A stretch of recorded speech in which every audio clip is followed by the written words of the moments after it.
Assalamualaikum warahmatullahi wabarakatuh. Pada kesempatan kali ini kita akan belajar SKL 13-15. Jadi kita mengingat kembali materi-materi yang sudah pernah kalian pelajari. Jadi kita mulai saja dari SKL nomor 13.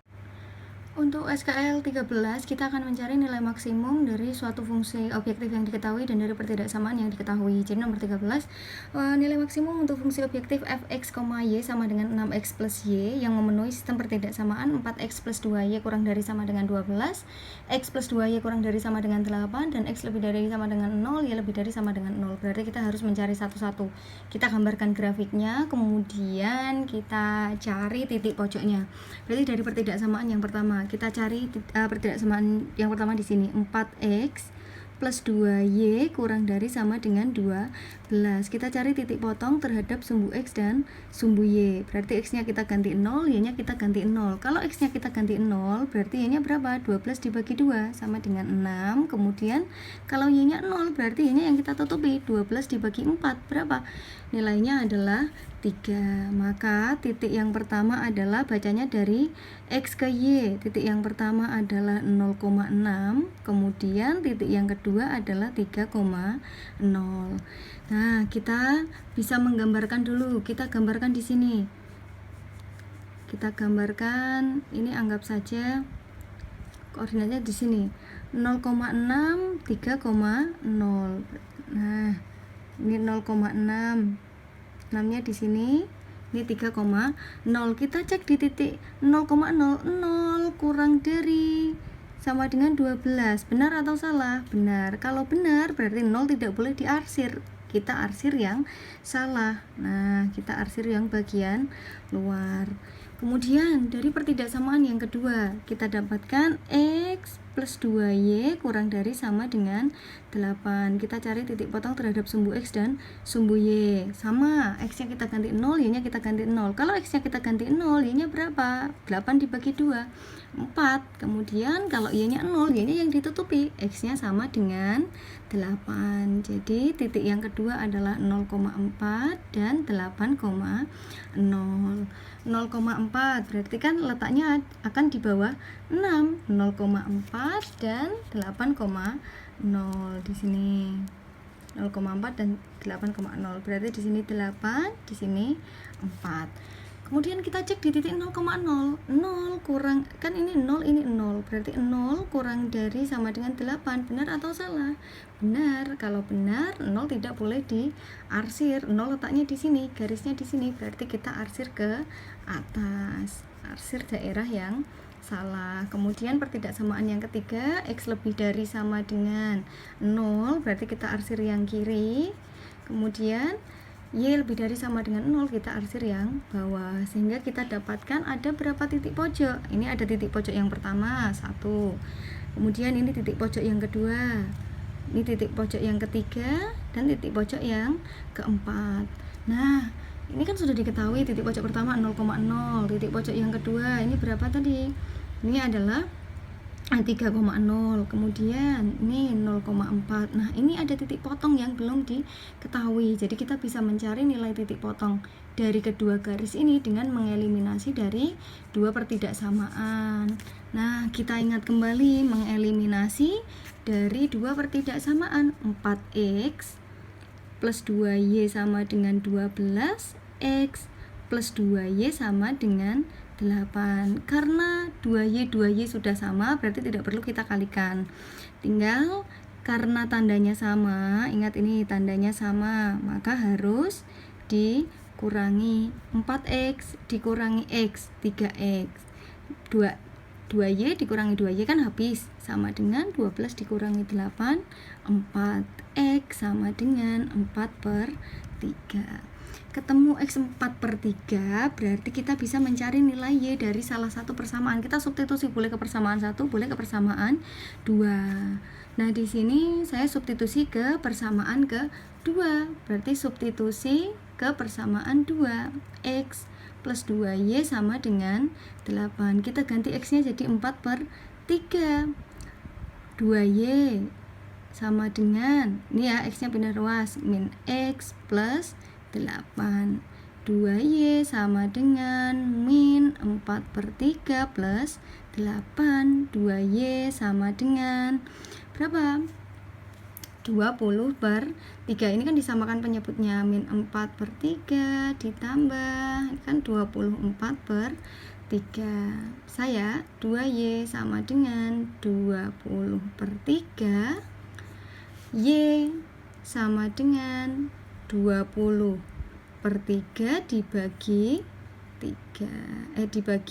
2 sama dengan 20/3 dikali setengah sama dengan 20/6. Masing-masing bisa dibagi 2, jadi 20 dibagi 2 10, 6 dibagi 2 sama dengan 3. Dari sini berarti kita bisa mencari nilai maksimum.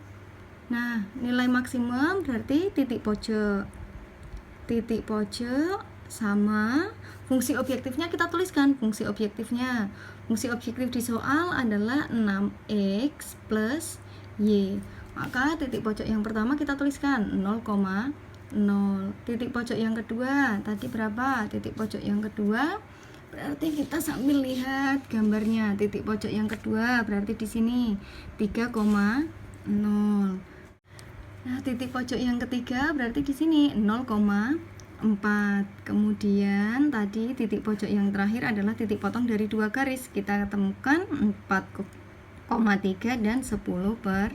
4/3 dan 10/3. Nah, masing-masing baru kita bisa hitung di sini. Berarti kita gantikan. Kalau 0,0 berarti x dan y-nya kita ganti dengan 0. Hasilnya adalah 0. Kemudian ini 6 kali 3 ditambah 0. Hasilnya berapa? 6 kali 3 18 kan? Ditambah 0 hasilnya sama dengan tetap 18. Kemudian titik pojok yang ketiga 0 ditambah 4 sama dengan 4. Kemudian titik pojok yang terakhir 4/3 kali 6 ditambah 10/3. Ini kan 2 sama dengan 8 plus ini kan 3, sekian. 8 tambah 3 berarti kan 11, berapa? Maka nilai maksimum dari yang sudah ditentukan 0, 18, 4 dan 11, ini yang paling tinggi adalah 18. Jadi jawabannya adalah 18. Kita lihat di opsi jawaban. Jawabannya adalah D. Kita ke SKL 14. Jadi persamaan grafik fungsi kuadrat. Ada 2 kemungkinan ketika diketahui puncak dan memotong sumbu x di 2 titik. Pertama, ketika diketahui titik puncak berarti kita menggunakan persamaan y sama dengan a dikalikan x min xp pangkat 2 kemudian ditambahkan dengan yp, dengan xp adalah x puncak, yp adalah y puncak. Ketika memotong sumbu x di 2 titik berarti kita menggunakan rumus yang berbeda.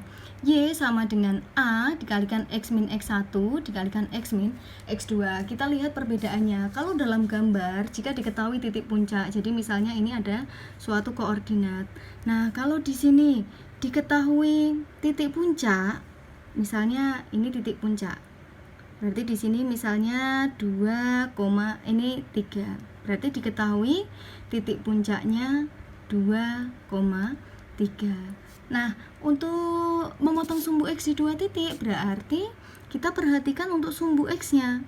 Berarti di sumbu x ini nanti akan ada perpotongan di 2 titik. Misalnya ini x1-nya 1, x2-nya 5. Berarti ketika diketahui titik puncak, kita menggunakan rumus titik puncak. Kalau yang diketahui adalah memotong sumbu x di 2 titik, berarti kita menggunakan rumus yang kedua. Kita ke latihan soalnya. Jadi untuk SKL ke-14, persamaan grafik fungsi kuadrat pada gambar di bawah ini kita perhatikan. Berarti ini diketahui bahwa titik puncaknya berapa? Titik puncaknya sama dengan 3,1. Nah, ada satu titik lagi yang dilalui. Berarti melalui titik 0,4. Kita menggunakan rumus yang keberapa? Karena diketahui titik puncak, kita gunakan rumus yang pertama. Kita tuliskan dulu. Y sama dengan A dikalikan X min XP pangkat 2 plus YP. Nah, 3,1 ini berarti XP, YP. Kita mencari nilai A dulu. Kita ganti 0,4 menjadi X dan Y. Semuanya kita ganti angka kecuali nilai A. Y-nya diganti 4 sama dengan A Kemudian X nya kita ganti 0, min 3 pangkat 2 plus 1. Kita pindahkan ruas, ini kan 1, kita jadikan 1 karena konstanta. 4 min 1 sama dengan A min 3 pangkat 2. 3 sama dengan 9A.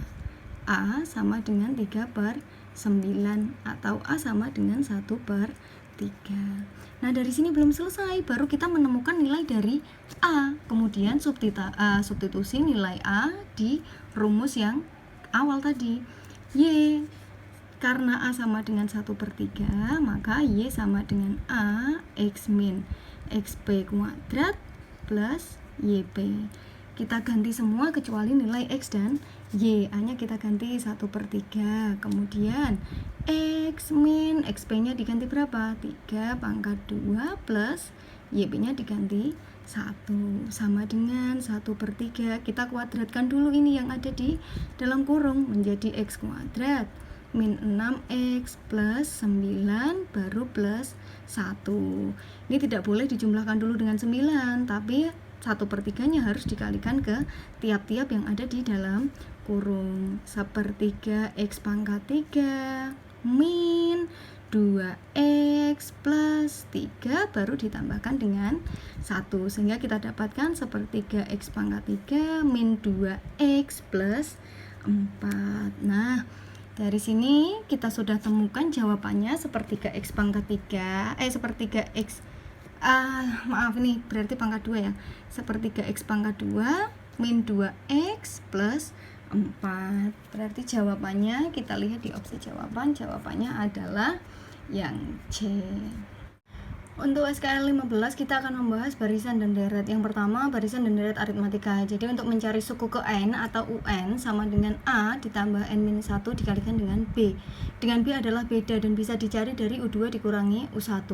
Kemudian untuk mencari jumlah, jadi deret itu adalah jumlah, rumusnya SN sama dengan N per 2 dikalikan dengan A ditambahkan dengan UN. Nah, UN ini kan dari A plus N-1B, jadi SN selain dari N per 2 dikalikan A plus UN bisa dicari menggunakan rumus N per 2 dikalikan 2A ditambahkan N-1 dikalikan B. Kemudian untuk baris dan deret geometri, untuk baris dan deret geometri rumus umumnya mencari suku umum ke N. UN sama dengan A dikalikan R dipangkatkan N-1. R di sini adalah rasio.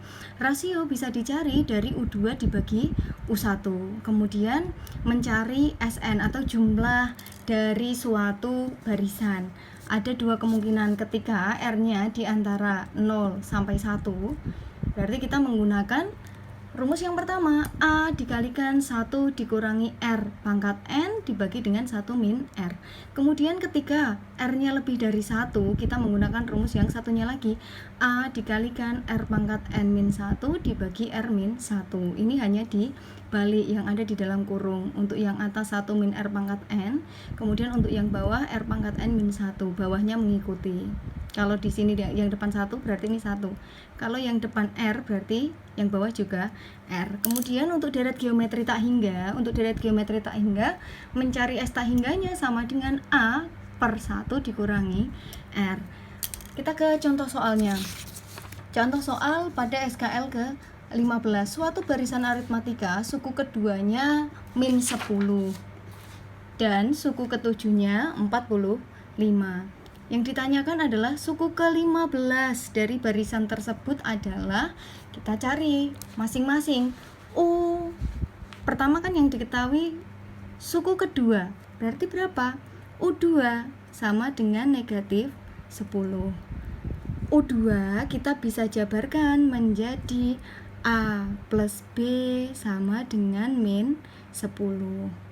Kemudian suku ke-7 45, berarti kan U7 sama dengan 45.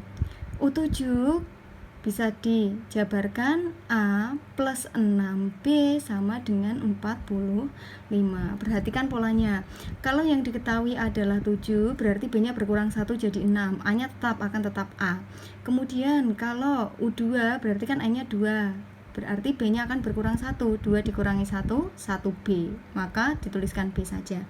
Dari sini kita bisa mencari nilai dari B. Karena A-nya sudah sama, berarti tinggal dikurangkan. A dikurangi A, habis. Kemudian B dikurangi 6B, min 5B sama dengan min 10 dikurangi 45, min 55.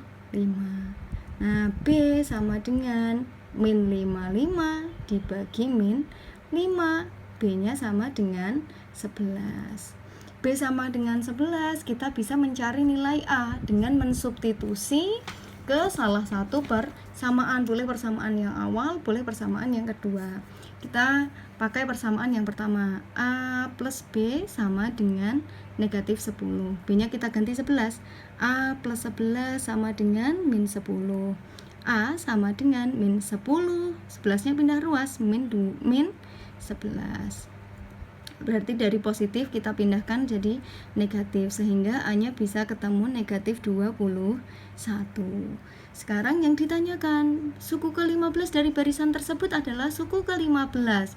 Bukan jumlah ya, tapi suku ke-15. Berarti kita mencari U15 sama dengan, ingat kalau E-nya 15 berarti A plus 14B, karena B-nya akan berkurang 1 sama dengan A-nya kita ganti min 21 ditambah 14 kali 11 sama dengan min 21 ditambah 154 sama dengan 133. Nah, kita cari opsi jawabannya 133 di sini. Berarti jawabannya adalah yang C. Nah, saya sudah memberikan contoh soal untuk masing-masing SKL, jadi silahkan kalian bisa kerjakan latihan soalnya. Kalau masih ada pertanyaan, silahkan tinggalkan komentar kalian di Google Classroom. Semoga video ini bisa membantu kalian untuk mengingat kembali materi yang sudah pernah kalian dapatkan. Selamat pagi, Assalamualaikum warahmatullahi wabarakatuh.